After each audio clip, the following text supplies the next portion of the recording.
Vote की राजनीति है। अगर हम सब यूनिटी, एकता दिखाते हैं तो सर्टनली हम कहीं भी सफल हो सकते हैं। और मैं एक रिक्वेस्ट करना चाहता हूं आप सबसे कि देखो, अर्थ के बगैर कोई संस्था चलती नहीं है। मैं ये चाहता हूं कि हमारे मेंबरशिप बनने के लिए जो ना बने हैं वो भी बन जाएं, और अपने जो जानकार हैं उन साथियों को भी प्रेरित करें कि वो हमारी सोसाइटी के मेंबर बने, जिससे कि हमारी संख्या बढ़े तो हमारी ताकत भी बढ़े। और अभी जो है ना, हम कुछ चुनिंदा अपने माननीय सदस्यों में से जो थोड़े समय के लिए 2-3 मिनट 4 मिनट तक ही समय है बोलने का, 5-7-10 आदमी अगर आते हैं तो हम आपस में जो है ना ये बात कर सकते हैं, उनको यहाँ बोलने का समय दिया जाएगा। मैं फिर एक बार दोबारा आप लोगों का धन्यवाद करता हूँ कि आपने अपना कीमती समय दे करके आप यहाँ पर आकर के हमारे इस को सफल बनाने के लिए जो है आप पहुंचे। Thank you very much. धन्यवाद सर, आपने बहुत अच्छा नवाजा। और सबसे पहले मैं बोलता हूँ सैनिक एकता, सैनिक एकता, सैनिक एकता। जोर से बोलिए, जोर से बोलिए, सैनिक एकता, सैनिक एकता। धन्यवाद।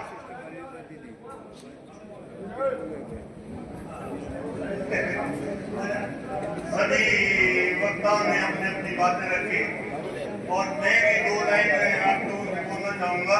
नंबर 1 तो यही है कि जैसे कि 27 अप्रैल को एक प्रोग्राम होने जा रहा है दिल्ली में, वो बोलते हैं ना कि माँ भी जो है रोते बच्चे के रोने लग जाएगा तभी दूध देती है। सरकार ने ये डिसाइड कर रखा है और इतना कंफ्यूजन कर रखा है। आप एक यूट्यूब में देखोगे आपको 4% की ये दे दिया है, एक को लगा 3% दे दिया है। और जो होने जा रहा है, हमने सरकार का ऑर्डर भी देख लिया है जो ये कहता है कि 8 पे कमीशन के बाद उन्हीं को कुछ मिलेगा जो 1/1/2026 के बाद रिटायर होंगे।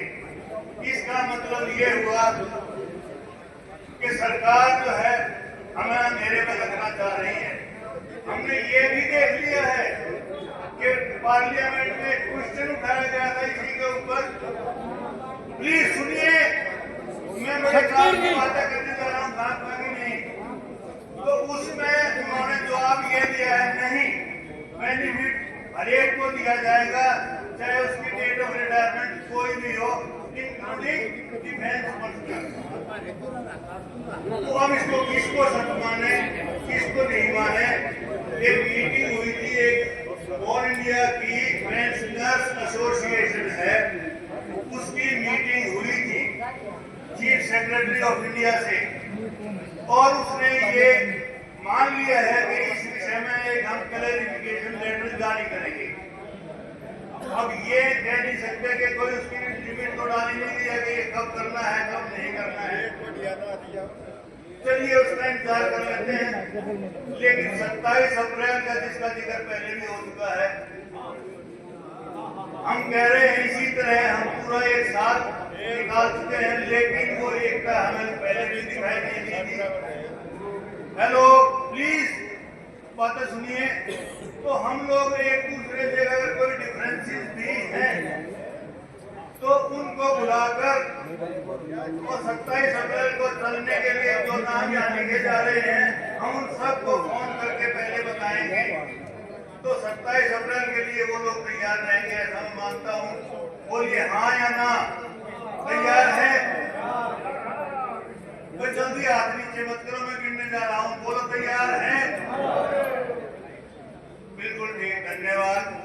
सैनिक जो सीनियर सिटीजन हमारे हैं, बाकी सभी मेरे भाई यहाँ जो सोसाइटी की तरफ से इकट्ठे हुए हैं, मैं उनसे एक अनुरोध करता हूँ कि इस सोसाइटी की तरफ से जो 27 अप्रैल को दिल्ली के लिए प्रोग्राम रखा गया है, तो सब भाई, क्योंकि ये साहब ने एक ने जब लेक्चर दिया था बताया था कि आप ही जो है ना लेना नोट वहां से मिलते तो हमारा नोटों से नहीं है, बल्कि हमने संघर्ष करके अपनी पेंशन के बारे में, अपने डीए के बारे में ये चीजें हमने बोलेंगे नहीं, और इकट्ठा संतक जहां नफरी होगी उसी की सुनाई होती है। और ये सरकार तो ऐसी आपने देख लिया, आरक्षण किसानों के बारे में देख लिया, पंजाब के बारे में देख लिया, ये सुनाई बहुत कम करती है। अगर हम इकट्ठा होकर के लड़ेंगे तो उनकी कोई ताकत नहीं है कि वो हमारे हक को खा जाएं। तो मेरी दूसरी ये है, सब भाई जो है ना इकट्ठा रहें, जैसा कि मोदी और ये बोलते हैं, नेक रहें और इकट्ठे रहें। अध्यक्ष जी, कार्यकारिणी के तमाम सदस्य और जो भी साहिबान यहाँ पर उपस्थित है, मेरी तरफ से सभी को जय हिंद, राम राम। मेरा एक छोटा सुझाव इस सोसाइटी के लिए है कि इस सोसाइटी में एक दो लेडीज को भी शामिल किया जाए, और जब भी हम किसी लेडीज को सम्मानित करें उस लेडीज के द्वारा ही कराया जाए। बाकी अच्छा काम कर रही है सोसाइटी और ठीक कर रहे हैं। हम भी जहाँ जरूरत होती है आते हैं, हम दूर से आते हैं इसलिए हर प्रोग्राम में तो नहीं आ पाते, लेकिन जब भी कॉल आती है देखते रहते हैं। इनका ये राणा साहब का चैनल है, इस पर देखते रहते हैं। अपने सोसाइटी की तरफ से जो भी इंफॉर्मेशन मिलती है उस पर अमल करते हैं, दूसरों को भी बताते हैं। अपने आसपास के गाँव में भी सबसे बातचीत करते रहते हैं। हमारे गांव में जो विधवाएं हैं, जो सैनिक हैं, उनकी किसी भी प्रकार की कोई समस्या है बता रखा है। हर महीने की दूसरे और चौथे शनिवार को वहाँ मीटिंग होती है। छोटी मोटी दिक्कतें तो मैं भी दूर करवा देता हूँ उनकी, और बाकी किसी की ज़्यादा दिक्कत है डॉक्यूमेंट के बारे में बताना, वो करना, वो उनको दूर करवाना। तो आप लोग जो आए, मैं सबका तहे दिल से शुक्रगुजार हूँ। बहुत बढ़िया ऑर्गेनाइज किया है ये प्रोग्राम, आना चाहिए। और मैं तो बोलता हूँ 6 महीने में ऐसे प्रोग्राम होने चाहिए। हो गया, आंखें अभी भी दरवाजे पर राह तक रही होगी। वो माँ अपने बेटे की प्रतीक्षा में रातें जग रही होगी। उस माँ को अब यह कौन जाकर समझाएगा, तू सो जा माँ, अब तेरा लाल लौटकर अब नहीं आएगा। एक नया इतिहास कर सन्नाटे में खो गए, फिर से वीर भारत माँ के लिए शहीद हो गए। जय हिंद, वंदे मातरम।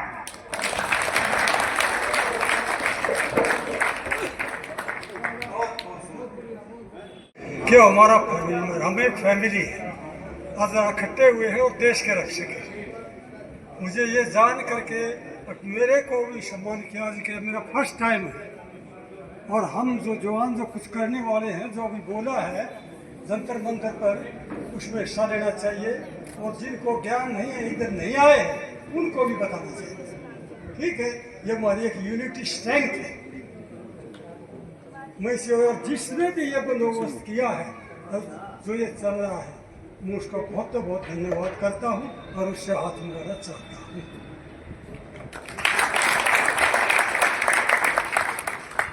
बहुत धन्यवाद। क्या खूबसूरत शब्द कहे हैं कि मुझे पहली बार ऐसा मौका मिला है, और मैं ये इनको बता देना चाहता हूँ, ये मौका फिर बार आएगा।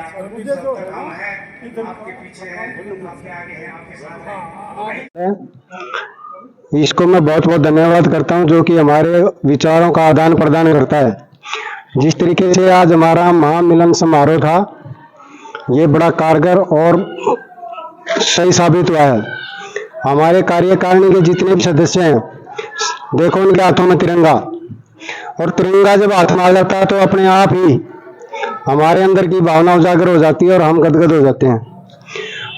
हम इसी तरीके से, इसी डेडिकेशन के साथ अगर हम काम करते रहे तो वो दिन दूर नहीं होगा जब हमारा कारवां बहुत बड़ा होगा, बहुत बड़े रूप में हम आगे होंगे। और बड़ी से बड़ी कोई भी ताकत होगी उसके साथ हम टक्कर लेने में सफल रहेंगे। धन्यवाद। आज हमारे बीच में तहसीलदार के रजिस्ट्रार हैं। इन हमारा सौभाग्य है कि ऐसे बड़े बड़े महानुभाव भी आज हमारे बीच में आए हैं। आज इस महासम्मेलन में ये उनको सम्मानित करते हुए हमारे अध्यक्ष उपाध्यक्ष आपको नज़र आ रहे होंगे। और ऐसे ही महानुभावों की हमें ज़रूरत है इस सोसाइटी को सुदृढ़ बनाने के लिए, सुनिश्चित करने के लिए। हम इनका बार बार तहे दिल से धन्यवाद करते हैं। मेरे को सुबह देखकर बहुत अचंभा लगा। मैं खिड़की से देखा, टोपी भी लाओ थोड़ी। हाँ जी, लगा लो। हाँ जी, तो मैंने अपने रूम से झाँक के देखा तो सब लोगों ने टोपी दी। मैंने सोचा आज पक्का कोई एक्स सर्विसमैन का कोई फंक्शन है। तो मेरा तो उधर था, क्या नाम, डीसी ऑफिस में ये था, उधर सीएम साहब के प्रोग्राम, उधर नहीं जा पाया, सवेरे जल्दी जाना था। तो फिर मैं कहा चलो उधर नहीं गए तो इधर तो अटेंड कराएंगे। फिर सब लोगों से पूछा तो बोला वेलकम है साहब, आप तैयार हो गया ये। और मैं आया, ये सोसाइटी बहुत अच्छी लगी। ऐसे काम करना चाहिए अपने डिस्ट्रिक्ट लेवल में, तहसील लेवल में। एक खरखोदे का पॉइंट आया था CSD का, तो CSD का उनका बिल्कुल एक्यूरेट पॉइंट था। 50 किलोमीटर की क्या 50 किलोमीटर की कोई जरूरत नहीं है, 30 किलोमीटर में भी चलती है। 20 से 30 किलोमीटर के ड्यूरेशन में, डिस्टेंस में भी CSD इंस्टॉल होएगी। ECHS की भी उधर एक डेट होनी चाहिए। है, डेट तो है, चीज की तो है सर। तो ये सारे हमारी मदद करिए, साहब का नंबर बिल्कुल जी बिल्कुल। अभी आप लोगों अभी मैं आप लोगों को रीडर तहसीलदार, नायब तहसीलदार खरखोदा मिलूंगा। मैं खरखोदा चला गया हूँ अभी। ठीक है, कोई बात नहीं।